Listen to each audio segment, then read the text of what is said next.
My mother, my mother's mother, the mother of my father, and all their mothers all lived and grew up and worked in the rural areas near my hometown Maastricht in the Netherlands.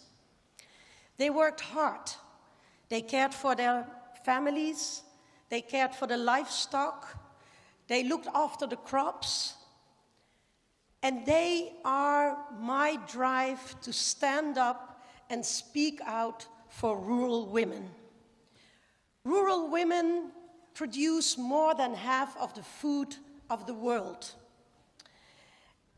But they have less access to land, to credit, to agricultural inputs, to education. They are not so well off. They are paid 25% less than men, and they work often in informal and unprotected work.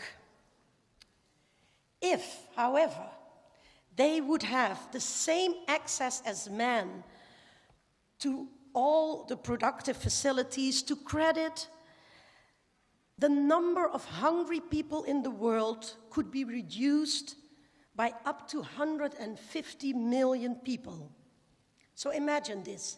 If rural women would have the same rights as their husbands, their sons, their fathers, their male neighbors, there would be less hunger in the world.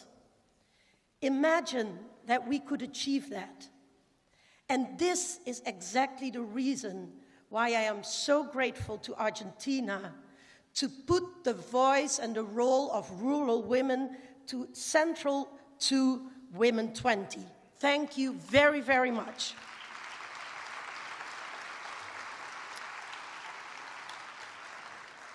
Women's rights all over the world, if they are farmers or workers, are routinely trampled on. Rural women are even more affected than others. They are silent workers. They work in informal areas. They are invisible, indispensable, and overburdened.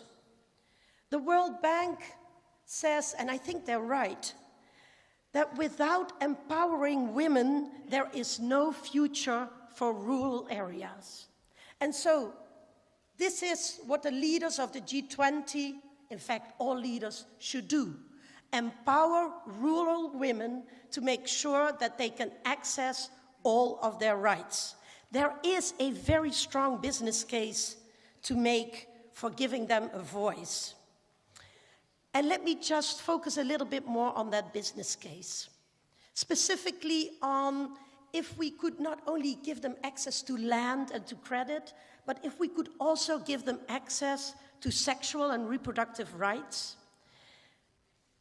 If they would have access, if they would have knowledge about their sexual health, and if they could access contraceptives, girls would not drop out of school. And we know that each additional year of schooling increases a girl's future earnings by 10 to 20%. And this is also true for all the girls that are growing up in rural areas. Information about and access to birth control means fewer teenage pregnancies. It means fewer abortions. It means fewer maternal death. It means lower overall healthcare costs and more productive years for girls and women. Every dollar that we can spend on modern contraceptives for every girl, every woman, wherever she lives, in urban areas or in rural areas, will yield $120 in return. Now, if you are an investor and you need to decide where to put your money, let me tell you this. This is what you should do. And then, of course, there's the moral case. Women have a fundamental human right to unlock their full potential, whether they are in a small village or whether they are in a big city. Women's rights are human rights. And if the world wants a fighting chance of realizing the global goals, and the first one of those goals is ending hunger, then the agenda needs to be empowered by the role of women. And of course, everyone knows this.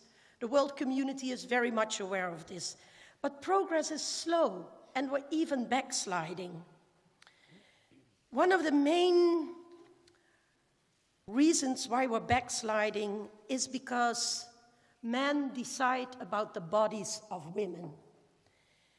On January 23rd, in 2017, President Trump signed a policy which is called the Mexico City policy. Many of you might know it as the global gag rule. And it effectively robs women of the fundamental right to decide for themselves about their own bodies. Over the past several decades, we've made great strides.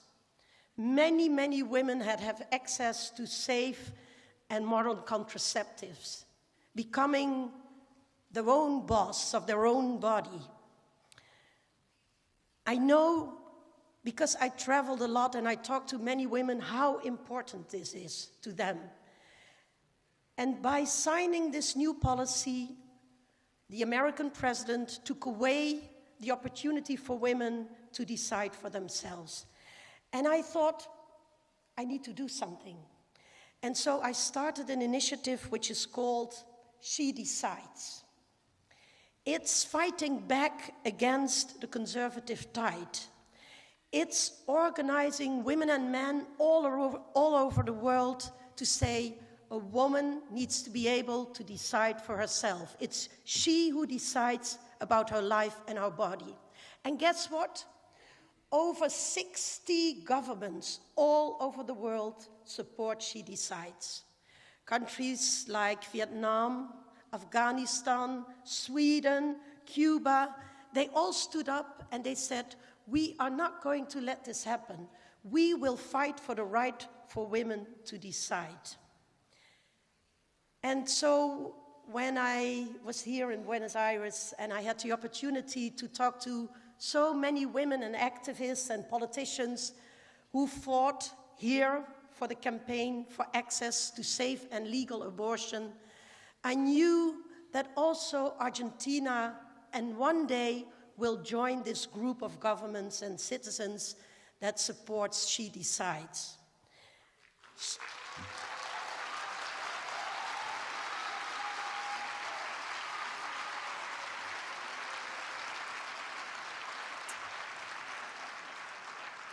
Now, we have a wonderful opportunity here at the W20, because there will be a bulletin, there will be a closing statement, there will be your voices to the leaders of the G20.